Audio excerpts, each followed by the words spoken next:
Okay, so I'm just going to explain this part out a bit.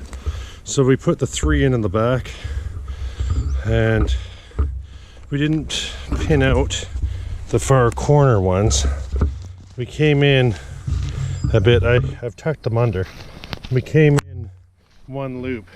So on these tarps, there's 5 tie out points on the one side, where I've tied out the center 3, and the ones that are actually out on the corners have been just tucked in under the tent.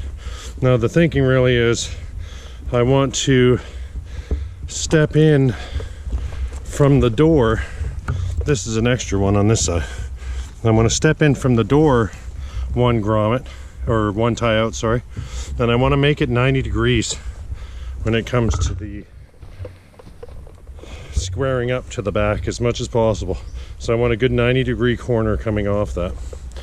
And then what I'm going to end up doing is, to ensure that the door stays closed, I just put a temporary peg in here just to hold those loops, and I'll do the same at the bottom, and then I'll do the other side, and I'll pull that out to be as 90 degree as possible.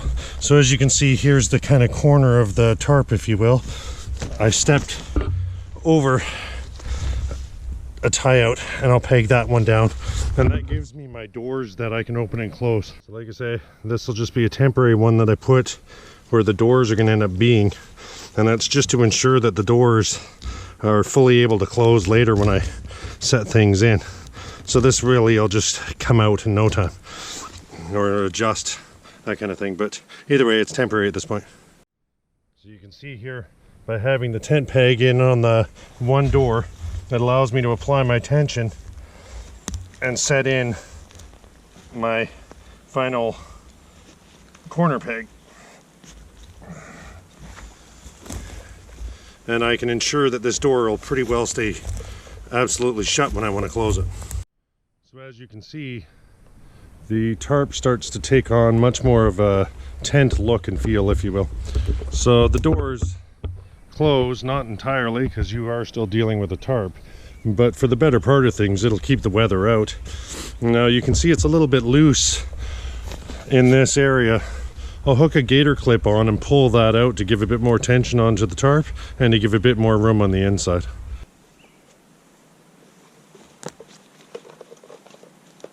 So, and you can see now, if I want to open up the door of this setup, I simply just unhook it. I've got an extra tent peg in here, but I can open the door up then and leave just one of the doors closed and open the other if I want, or open them both. I can peg it down more out here to give more room on the inside and let a little bit more airflow. It's a versatile setup in that regard. I'll just hook that back on for this point in time. There's a lot of mosquitoes out in the area I'm in right now. So just trying to keep the bugs out of the tent, or tarp. And like I say, my plan is to hook on a gator clip somewhere in this area, and I'll have it pull out and guy down. And that way it just gives a little bit more tension, a little bit more room on the inside. So as you can see, got basic just little gator clips I picked up from the hardware store. It's got fairly short lengths of line on it, so I'm gonna have to put some line extenders on it, but that's okay. I'll use my trusty 8-foot lengths or 6-foot lengths rope that have the eye on the one side and just hook it onto it.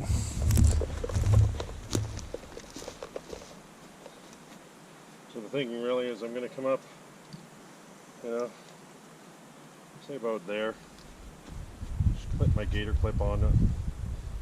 You don't have to use gator clips, you could use a stone and just put a little lark's head knot on it and that type of thing.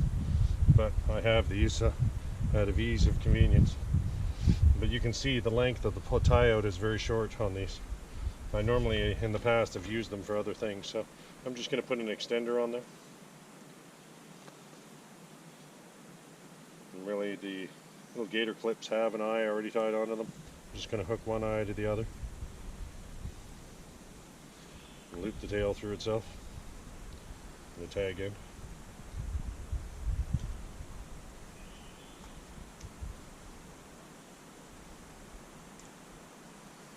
That way they're hooked on. I've got a longer length I can tie off.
So I decided to adjust it a little bit just to show you kind of the flexibility that you can have when it comes to playing with the doors. It's peak summer where I am right now, so the weather is in the high 20s Celsius, so it's nice and warm. The only thing that's bothering me out here really is the mosquitoes, but the breeze has kicked in, so it's not too bad. But I'll just kind of do a little pan around here.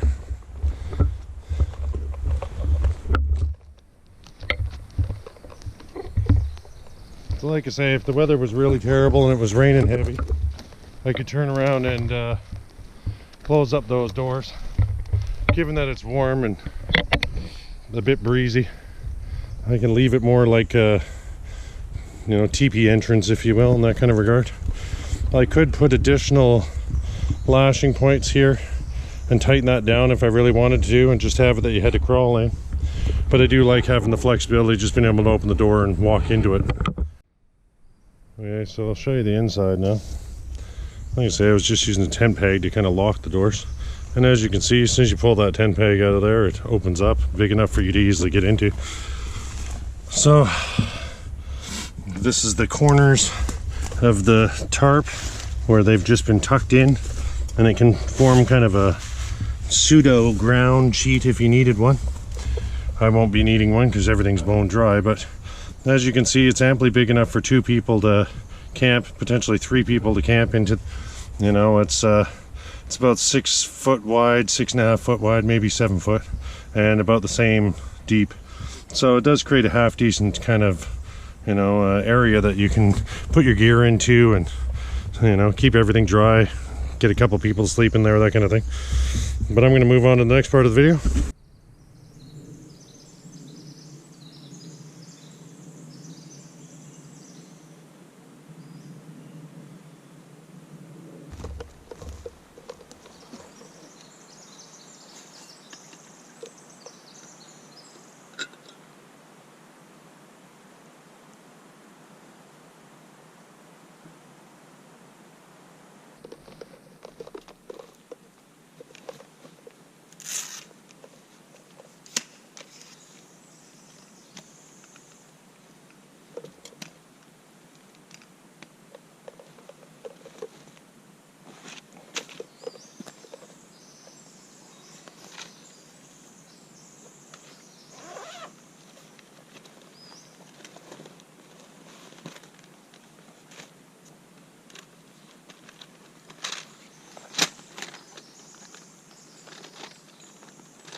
And for the middle ones, there's 2 poles instead of singles.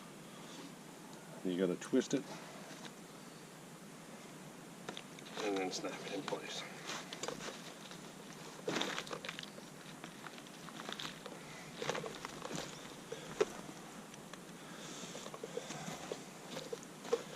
Same again.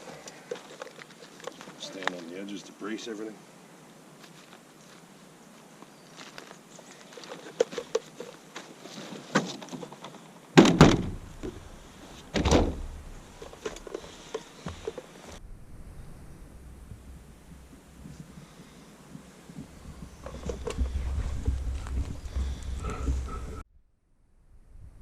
So to give you an idea of how big this tarp tent actually ends up being, this is a large cot by the Thermarest company.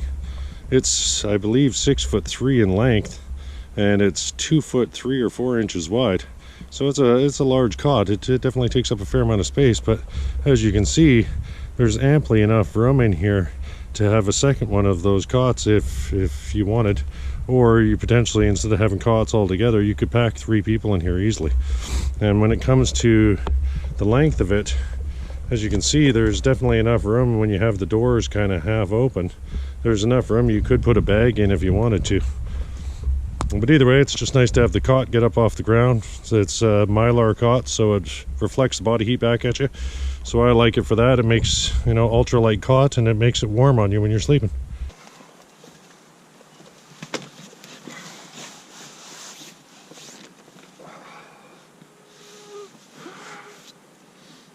As you can see, half decent size. I've got plenty of room on this cot. Gets me up off the ground. There's only about 1 inch or 2 clearance underneath, but that's all you really need. And with the Mylar helping reflect the body heat, it makes it nice and warm.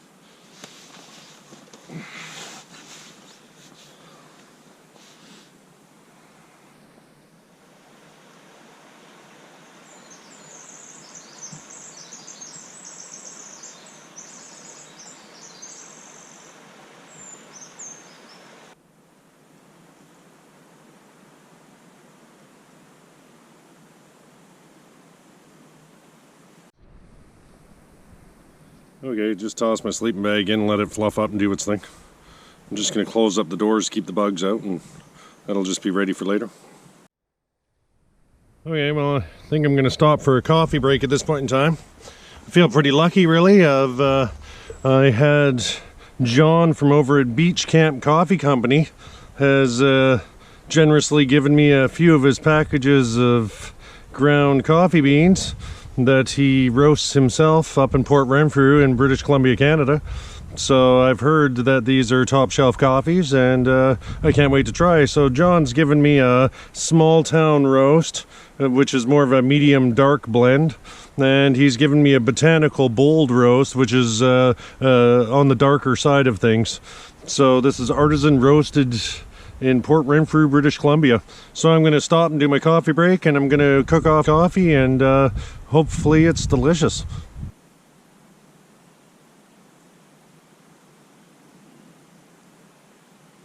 Okay, so I'm just using an alcohol stove to do off my coffee. So I've got a little Fancy Feast stove. There's instructions on the internet. I've made a video myself on how to make these. They seem to be one of the better alcohol stoves I've used over time, to be quite honest. So they're worth making as a do-it-yourself project. Pour in a couple ounces of alcohol. So maybe 2 ounces or so, 1.5 ounces. And to speed up the process, kind of don't mind putting a little bit in around the outside on the carbon felt. Just helps it get going all the faster.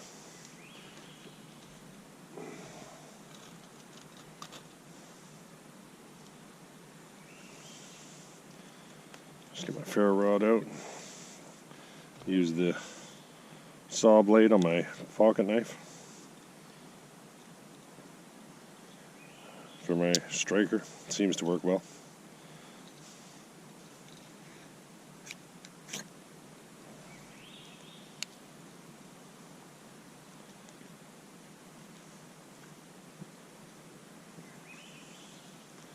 Always keep your stuff organized so you don't end up losing anything. That takes a few seconds for it to just kind of prime itself and be fully ready for function.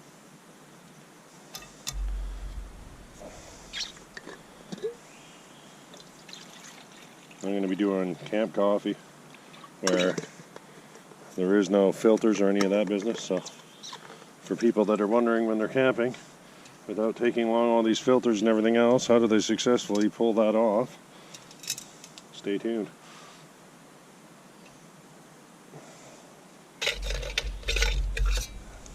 So I'm going to let this come to a complete boil, and then I'm going to pull it off the heat, let it sit to just drop about 5 or 10 degrees Celsius. I want to get it a little bit below a boil before I go adding in the beans. I'll cut back when it's there. Okay, so the water, I do believe, is at a full boil. We'll just see now. Water's boiling away. I didn't really need as much fuel as I used, but that's okay. So now I just want to let that sit. I don't want to add the coffee to it immediately. I want to let the temperature of the water come down about 5-10 degrees Celsius or so. And then I'm going with the dark roast because I like that better. I just am a dark roast kind of guy. But once this cools down for a few minutes, give it a minute or two to just kind of come off a fierce boil. It'll actually make a better cup of coffee. So I'll just shift this away because that stove is really just pumping out the heat.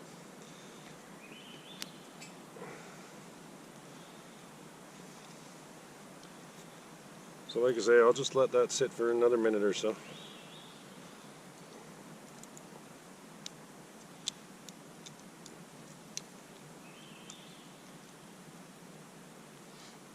And then I'm going to add in, say, 3 scoops. This is a 750 ml pot.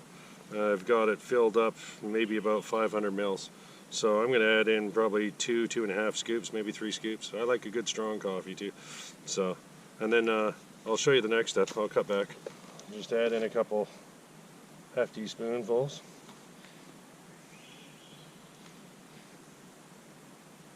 And just because, why not? I'm just going to lightly stir that in. Now I want to let this sit for about 4.5 or 5 minutes or so. And that's really in its brewing stage, if you will, at this point in time. Okay, so you can see the coffee on the top. It's almost foamy. Now that's a reaction happening in the coffee as it's brewing. It's letting off, I believe it's carbon monoxide, but it's part of its kind of brewing process. So the thinking really is from the point in time I put the coffee in, I let the coffee sit in there for about 4.5-5 minutes, and then I'm going to take my spoon and I'm going to take off all the stuff on the top and remove that from the cup entirely. And at that point in time the brew is pretty well done. And then the thinking really is another 5 minutes later after that, the coffee beans that are still in the water will have dropped and settled to the bottom of the cup. It's a way to kind of filter out the coffee beans from your coffee, au naturel style, if you will. It's been about 4.5-5 minutes now. So the thinking really is now, all the sludge on the top, I want to get that out of my coffee entirely. And just kind of skim it off the top. Any little beans or anything that come along with it, you want to get rid of all of that.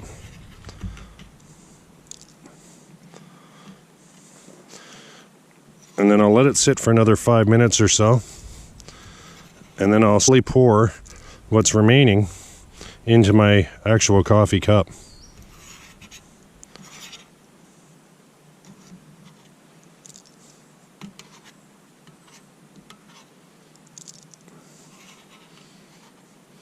That additional 5 minutes will give it time for any of the remaining coffee beans that are in there to just settle to the bottom of the pot and make it that they're not in your coffee.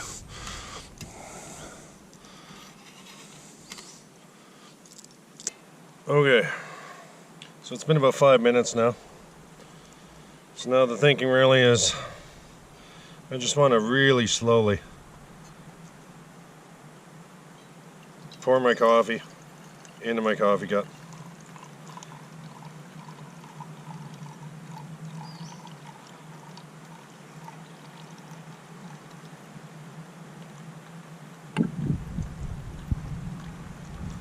You obviously don't want to empty the pot into your cup because there's going to be the sludge at the bottom of the coffee.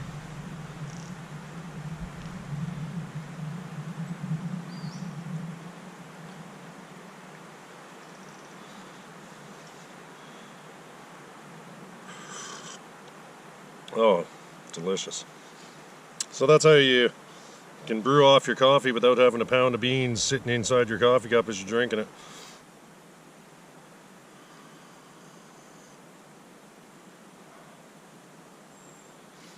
So John, if you watch this video, you make a damn good roast, buddy. It's pretty delicious. Like I say, this was a Beach Camp Coffee Company, I think. I believe that's the formal title. And John, you definitely know how to brew your bean. It's top shelf.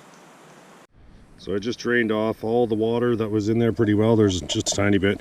And you can see I only used 4 spoonfuls to do this pot of coffee off. And there's almost 4 spoonfuls just sitting in there. And like I say, there was no issue with coffee grinds in my coffee.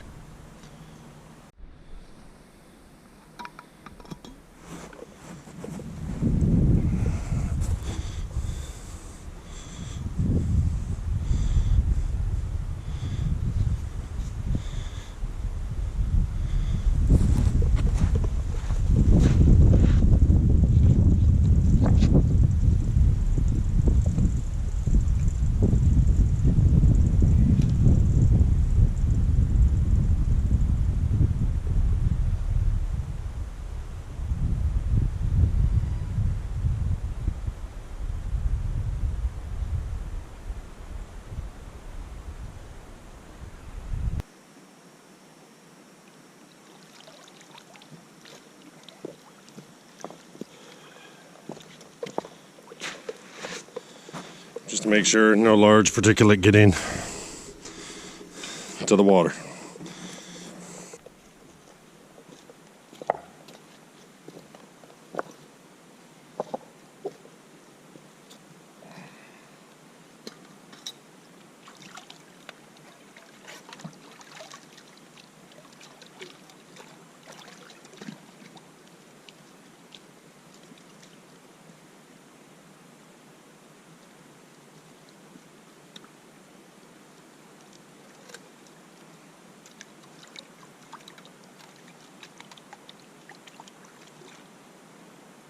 So this green rag that I use to kind of filter the water a bit, I don't use this for anything else.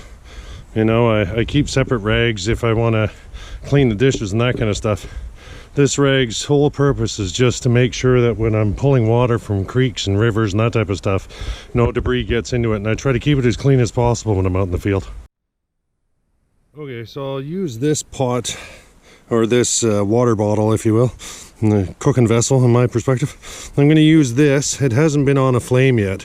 I'm going to use this with the alcohol stove, and as you can see, it's nice and silver at this point in time, but I'll show it to you after it's disinfected the water and brought it to a boil, and I'll show you exactly how much soot this isopropanol puts off. I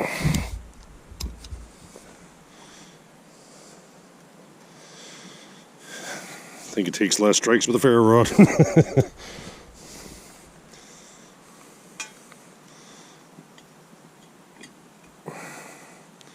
I'll cut back when it comes to a full boil. And I'll let my lid dry until it's bone dry. And that way, if there was any pathogens on that, they'll have died off. It's not 100%, but for the better part of it, it works pretty solid. As you can see, I don't know if the camera's picking it up, you can already see the blackening happening on the bottom of the pot. So as you can see, we're not even at a boil yet. Just use the lid off my other pot. I'm not even at a boil yet, but the silver is almost entirely blackened on the pot. Now I'm using the isopropanol just because I managed to buy a whole bunch of it dirt cheap a while back, and I'm just going to burn through it until it's gone and then switch fuels. You know, ideally denatured alcohol is probably the cleanest and safest one to use.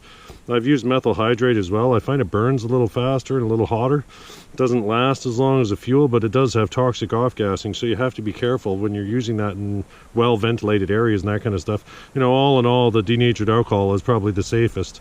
The rubbing alcohol was the cheapest option I had for a period of time, and in the location I'm in. And then so when it went on sale, I grabbed a whole bunch of it. Unfortunately, like I say, it makes a lot of extra work when it comes to these pots and having to clean them and look after them. And whereas the denatured alcohol doesn't have this problem. If I had boiled this water with denatured alcohol, you wouldn't really see much of anything on there. A little tiny bit of residue, nothing serious, and far, far easier to clean. So, you know, if you're using alcohol stoves and that, you'd be mindful of the fuel you're using to the work you're creating for yourself later on.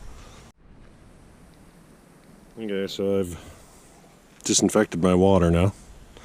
I'm gonna be careful with it because it's scalding hot, but as you can see when you look at the pot here, I'll just pour a little bit of this back into the pot just so I can turn it a bit. You can see it went from silver to almost black all over. That stuff will come off. It's just soot. As you can see, I just left a mark there where I had my thumb grabbing it. That stuff will get on everything. That black soot will just cover everything you have if you're not mindful of it. So, you know, using the isopropanol, so it's readily available and cheap and stuff, but it will make the extra work of having to clean all that stuff off all the time. So, you know, the denatured alcohol does leave a little residue, but nothing nearly like this black soot does. So, you know, be mindful when you're using the alcohol stoves to what fuels you're using. I mean, obviously you're restricted to what's available within your environment and, you know, cost effective and that kind of thing. But that's what I found with the ISO, that it's really just a very dirty fuel.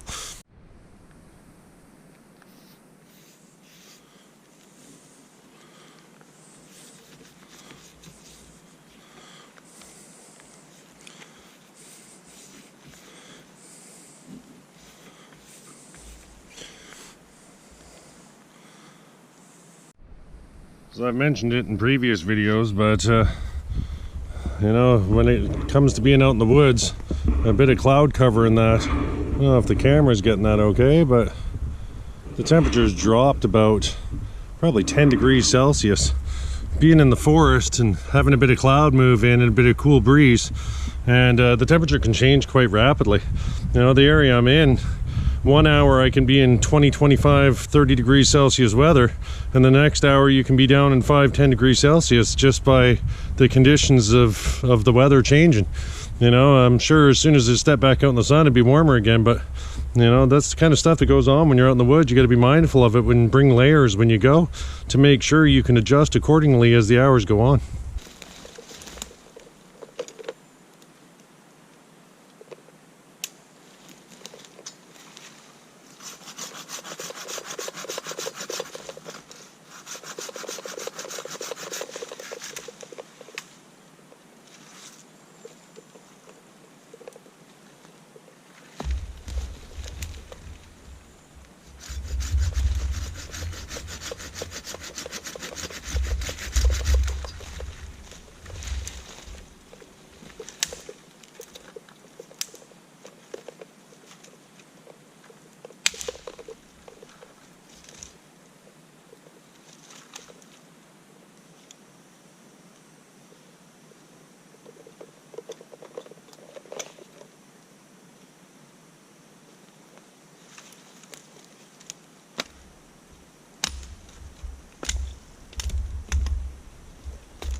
I've got some loops here that are just tied with fisherman's knots.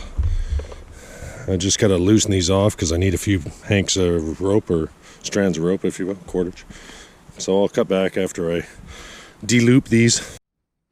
Okay, so I've de-knotted the fisherman's knots off the loops and back to having just 3 pieces of cordage. I plan on creating Canadian jam knots, so I'm just gonna tie up those knots and get them ready. Okay, so to make the Canadian jam knot, I just do a little overhand knot at the end of one of the ends of the piece of rope I have. I do the same overhand knot. I'm going to leave this one loose. This is going to wrap around the object, come up through, and then be cinched tight. So you can see I've kind of just prepped the Canadian jam knots so that they're ready to go. And then I'm going to strap those pieces of wood that I just cut and cleaned to the tripod at the base. Okay, so the thinking really here is, I've got one of the pieces of wood, here's the other. I'm going to marry them all up to one of the legs of the tripod. And I want to wrap this Canadian jam knot around all of them.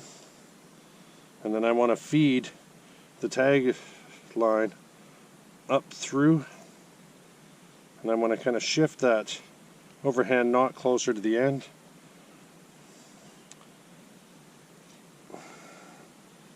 Still don't have that one hooked in.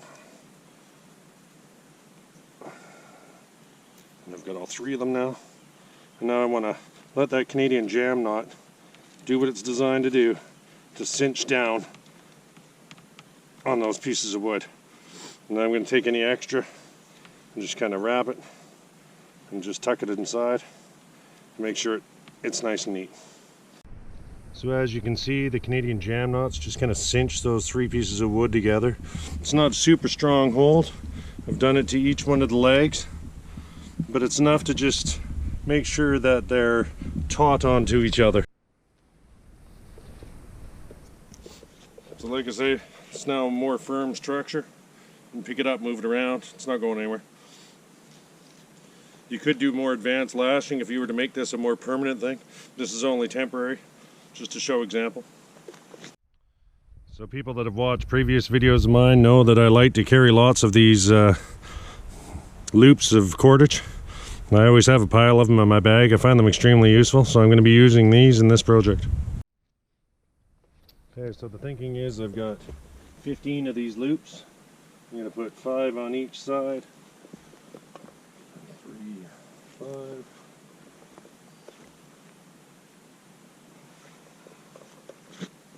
And 5.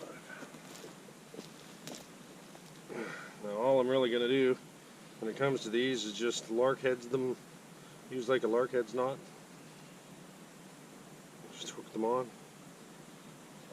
And I might even double it up just because of the size of them. Yeah, I'll double them up.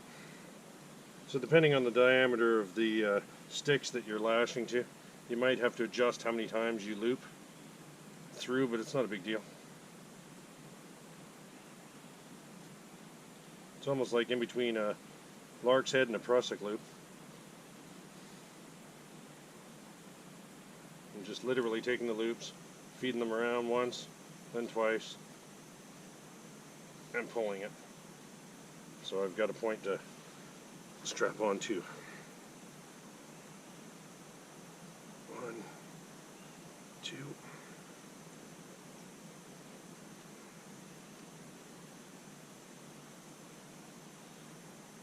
And as the diameter gets smaller on the sticks, I switch up to just making them like a prusik loop.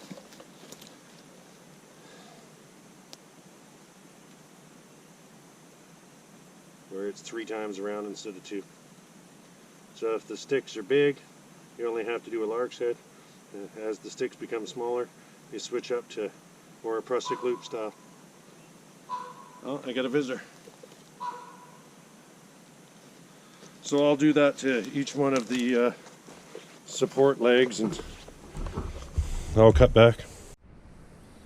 So you can see I've just hooked on 5 on each side, and really all I've done is feed the loop through itself. I just want little tie-off points all along the lines, so I wanted to create 5 on each one to achieve that. Okay, so now I've got about a 25-foot hank of rope where I've just got an eye on the one end. You know, standard in my kit. I plan on hooking the eye and looping it like a lark's head onto one of these loops, and then I'm gonna work my way around the perimeter and set it up almost like a dream catcher in the pattern as I move into the center. You'll see as I go. So I'm just gonna start off on one of the outside ones. You say feed that loop through, pass the bundle back through itself,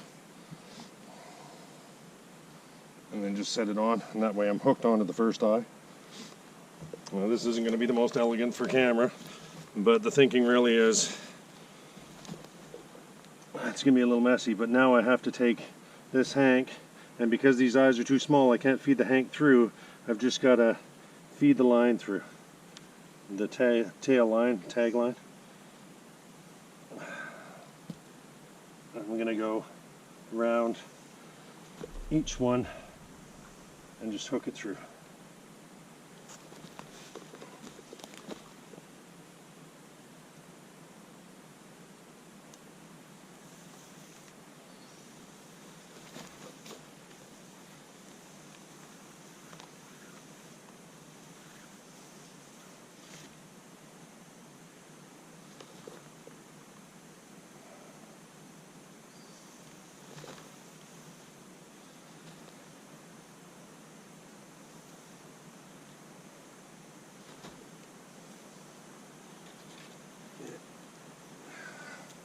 Stay with my tag in and just keep going.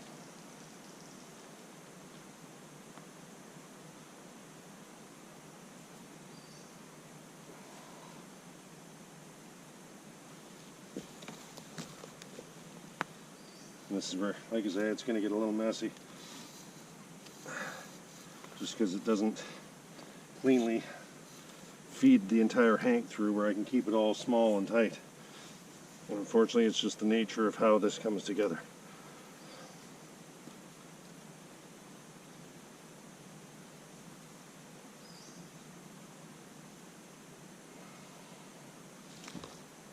Alright, some loops through, and I'll just feed that all into the center now. Now the thinking really is, okay, so I've come around. I'm going to give myself some points all the way along now. So now I'm going to wrap the line around. Going to go back on itself now. I'm going to just set that where it kind of locks itself.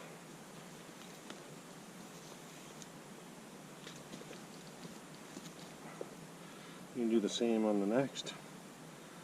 There. I'm going to kind of feed it around and through.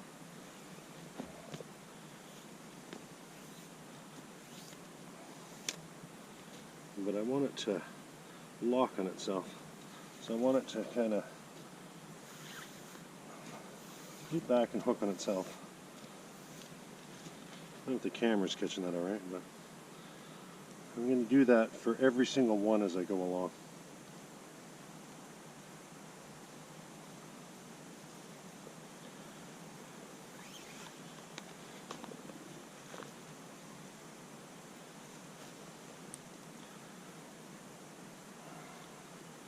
So now we're around and back to where we started again.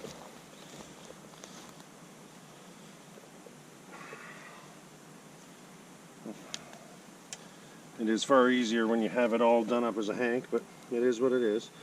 So now we're going to hook onto the layer we the layer we just did, if you will, and everything starts to pull in a bit now. I'm going to keep doing that around and around and around until I reach the center. Okay, so you can see the pattern's really starting to come together now. And it'll just keep pulling inward. But I've run out of rope. So all I'm going to do really is turn around and create myself a little loop on the end of my rope.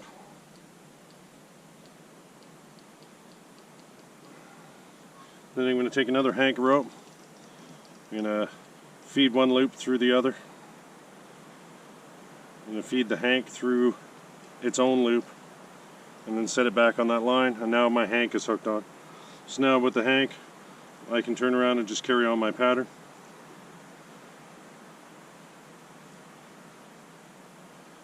And just keep moving through the project.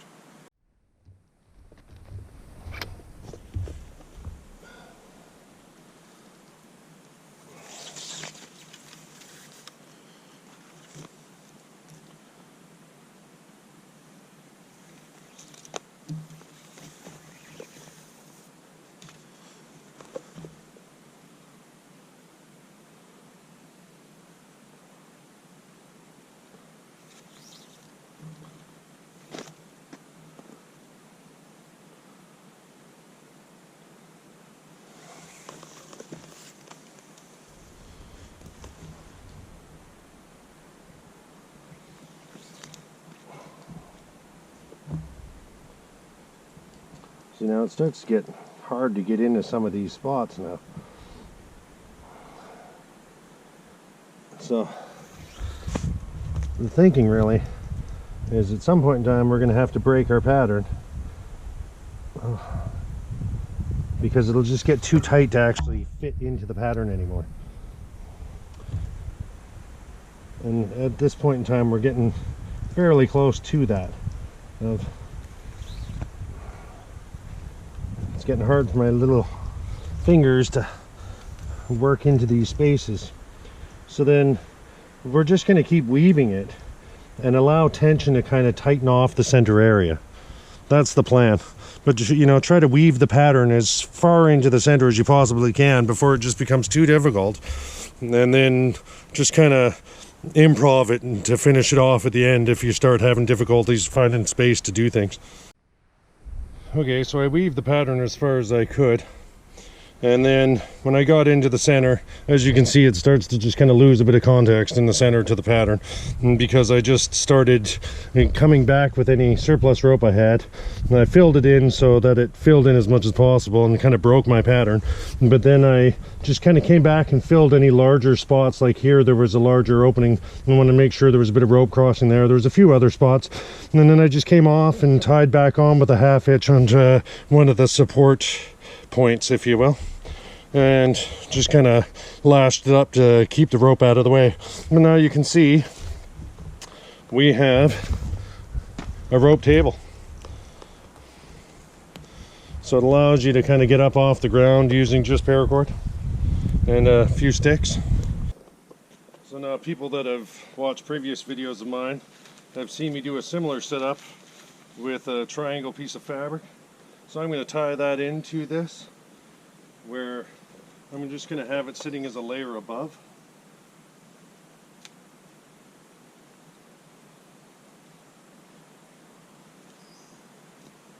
So the thinking really is going to be fairly simple.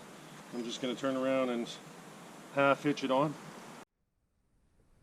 Okay, so I've hooked on the triangle piece of fabric now. Like I said, I just used some half hitches, made sure everything was really taut.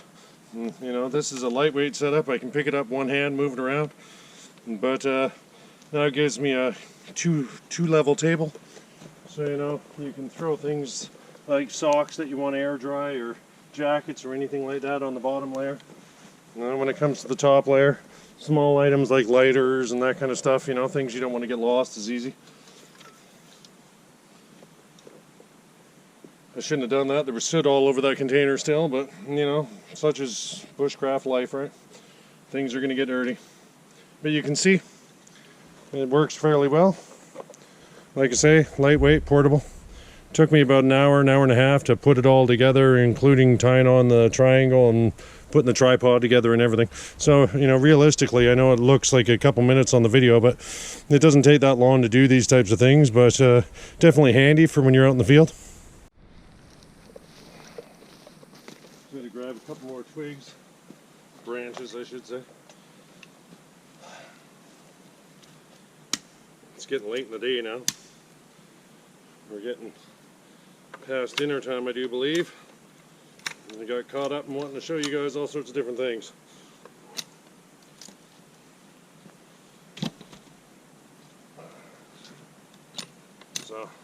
I might have to sacrifice some of the fire processing part of the video just to make time. I know this video is probably already getting fairly long to begin with, but I try to keep them under an hour or around an hour as much as I possibly can, but it doesn't always work out. Sometimes when you're doing lots of stuff out here, the time just goes. By the time I get home, I realize that, oh, I've done an hour and 45-minute video and nobody wants to see something that long, so.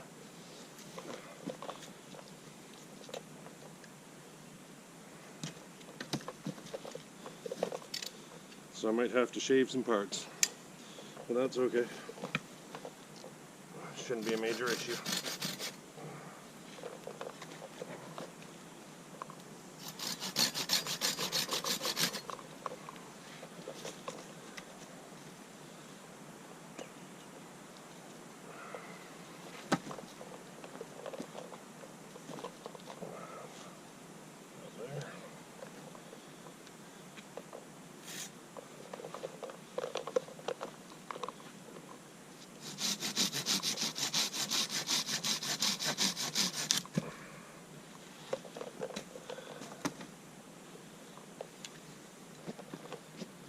Yeah, I'm getting pretty thirsty though. Hopefully that water's cooled down by now. It's been a little while.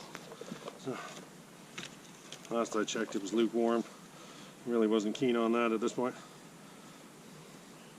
You know, in a survival situation, keeping the body warm just by drinking the warm water and that kind of stuff always helps, but fortunately enough for me, this isn't a survival situation.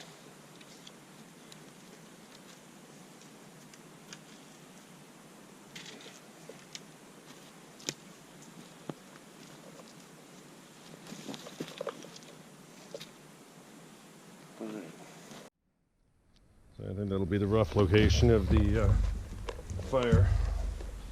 End up sitting it somewhere around here. So I'll have to, I knew I shouldn't have taken the knee pads off. Just after wearing them for a couple hours, they start to bite into the legs, so I try not to keep them on all through the day.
I have some fatwood. I'm going to use the fatwood, and I'm going to use jute twine, wax impregnated jute twine as my fire starters this time.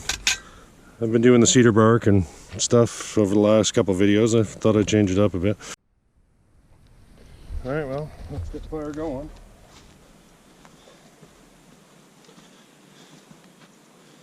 So I've got jute cordage that's been melted candles. I took melted wax candles and just dipped the cordage into it. It comes stiff when you first take them out of the can, and you got to kind of work the wax a bit to soften it up.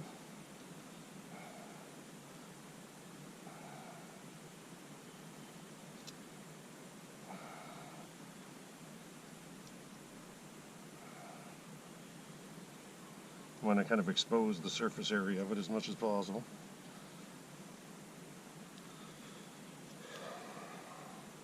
Throw my ferro rod spark into it.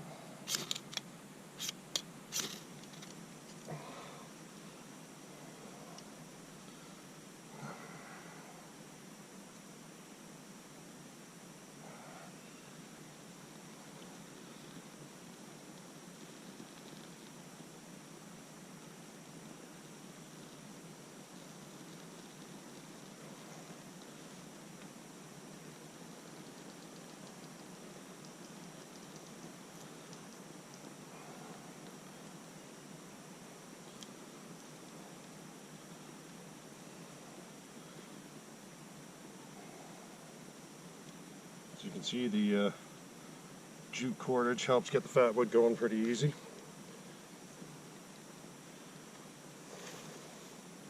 I'm going to take my small twig bundle.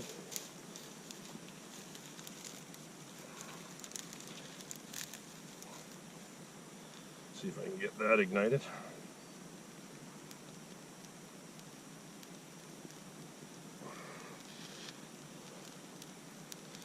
Just going to move this pot because it's dry. Whew. You can see that combination of the fat wood and the jute twine makes easy work of getting the fire started.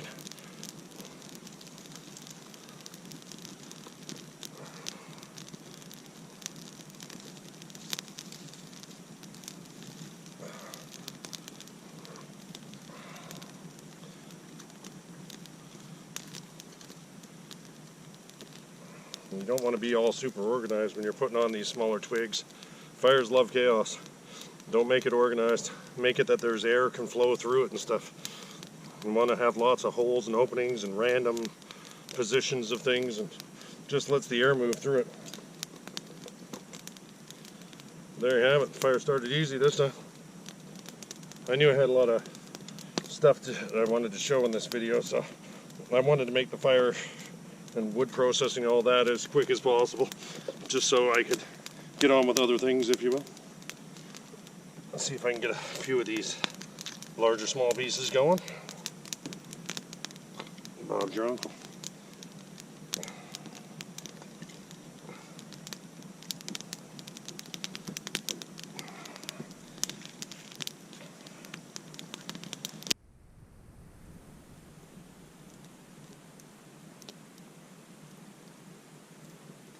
So hey there fellow YouTubers, Frank Bush here again.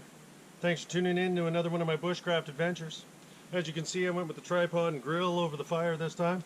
That's my preferred method. I tend to use this a fair amount. I find it to be the best, most flexible option when it comes to cooking out in the woods.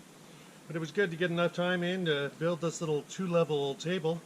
And like I say, I've got full videos in detail of exactly how these tables are made when it comes to the paracord one.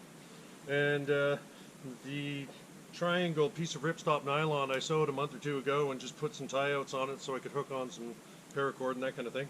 But it makes a nice little two-level table. It's handy. It helps you get off the ground. You know, when I'm using this little stool, I've got a double table, everything's raised for me. I don't feel like I'm living in the dirt, if you will. And when it comes to the tarp tent, like I say, that was a 10 foot by 13 foot. I think that's 2 meter by 3 meter. Bushcraft tarp.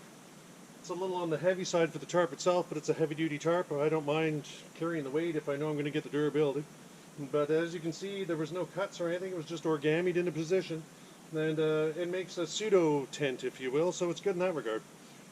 But when it comes to the fire, you know, the jute twine with the candle wax impregnated jute twine and the fat wood is a little bit of a, you know, easy way to get the fire going. In my perspective, one of the easiest ways to get the fire going.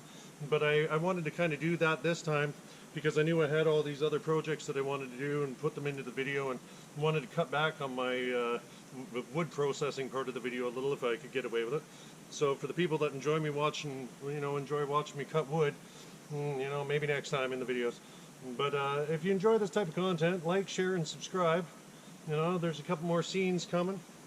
I normally like to do some closing shots of the fire and end scenes and that kind of stuff, but I'm pretty well near the end of it now.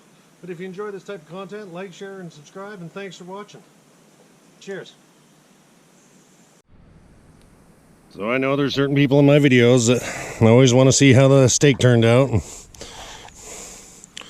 So as you can see, medium rare and delicious. Needs a bit of salt, but delicious.